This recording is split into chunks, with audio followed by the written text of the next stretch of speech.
کہ supreme court میں benches کے اختیارات کا کیس مقرر نہ ہونے پر عدالت نے ججز کمیٹی کے پاس کردہ آرڈر اور میٹنگ منٹس کی تفصیلات طلب کر لیں۔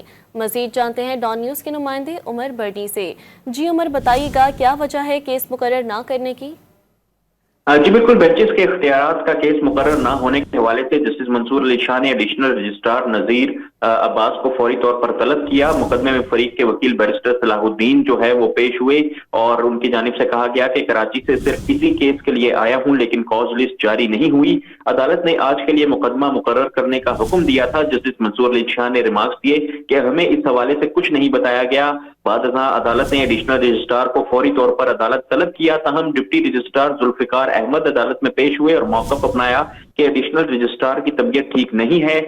جسٹس منصور علی خان نے استفسار کیا کہ جو مقدمہ مقرر کرنے کا حکم دیا تھا وہ کیوں نہیں لگا، جس پر ڈپٹی رجسٹرار کی جانب سے بتایا گیا کہ ججز کمیٹی نے فیصلہ کیا کہ ترمیم سے متعلقہ کیس 27 جنوری کو آئینی بینچ میں لگے گا۔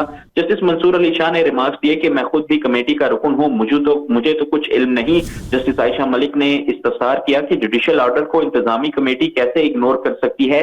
جسٹس عقیل عباسی نے استفسار کیا کہ کیا عدالتی حکم کمیٹی کے سامنے رکھا گیا تھا۔ ڈپٹی رجسٹرار ذوالفقار احمد نے کہا کہ عدالتی حکم کمیٹی میں پیش کیا تھا۔ جسٹس عائشہ ملک کی جانب سے استفسار کیا گیا کہ ہمارے پورے ہفتے کی کاز لسٹ کیوں تبدیل کر دی گئی، ہم نے ٹیکس کے مقدمات مقرر کر رکھے تھے جو تبدیل کر دیے گئے۔ عدالت نے ججز کمیٹی کا پاس کردہ آرڈر اور میٹنگ منٹس کی تفصیلات طلب کر لی۔